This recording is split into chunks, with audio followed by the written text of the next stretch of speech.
Welcome back. I think after this lesson, I'm going to go and do some guitar playing, but I need to get one more lesson in before today is over. Then I'll be about halfway through my series. So I left it at the last lesson talking about sharing the road, that sort of thing.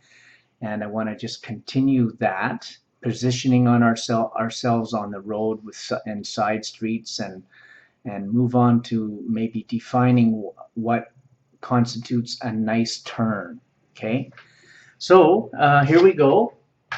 We have two pictures on this flip chart. Let's hope they'll both be adequate. We're going to do the one on the left first, and you'll see that the one on the left, it's just a normal street. There's not a whole lot of markings on there, no stop signs or anything of that nature, because they don't really apply to what I'm talking about. So let's just suppose we have this situation here. We have a parked car right there. He's parked, and another car up here who's just kind of almost out of the picture. All right? So suppose this is you. When you're driving down a street and you want to keep going. Now, perhaps you'll have to stop. Maybe you will, and maybe you won't. One way or the other, if you're going through an intersection, this is my Tim Hortons car here. If you'd be coming down the street like this, one way or the other, you must, even though this car is close to the intersection, you must get back to your own half of the road. And then at this point, you signal mirror shoulder check out when it's safe. Okay? You cannot drive down here and stay on this side of the road through an intersection. Okay? It's just against the law.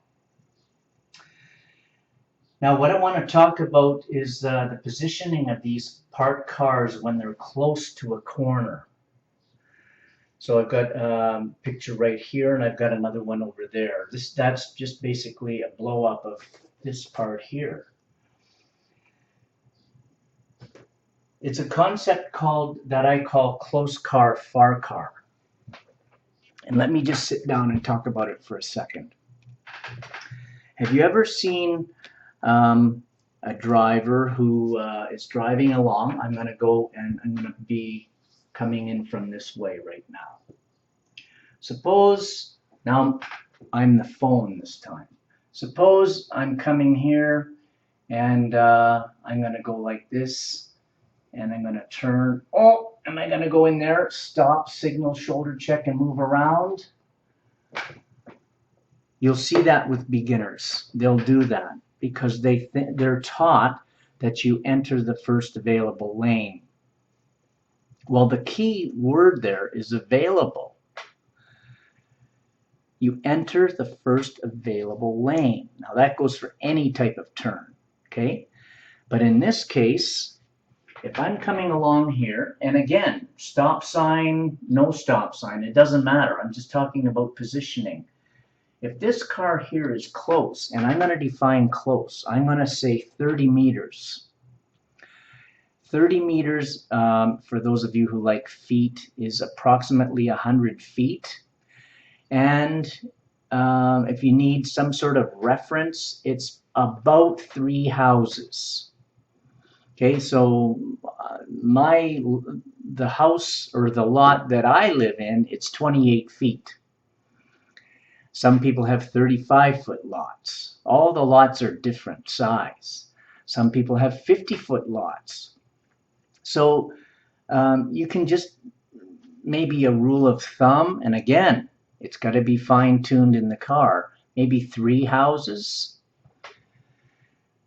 If there are 3 houses and then the car, well, then you should be able to.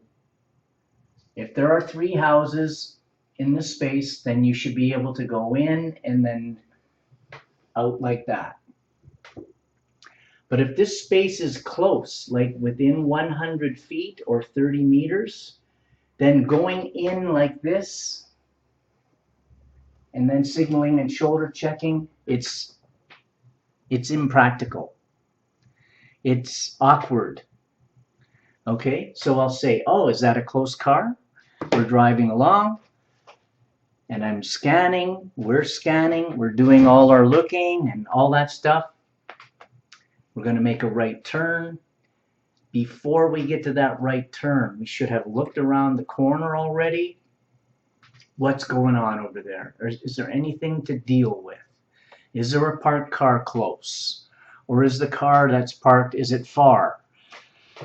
Well, knowing what it is going to help you decide what path to take. So I'll show you the path for show you the path you take for driving by a closed car. So here we go. Well, I'll put it in red. We'll go like this. Oh, there's our car out like that.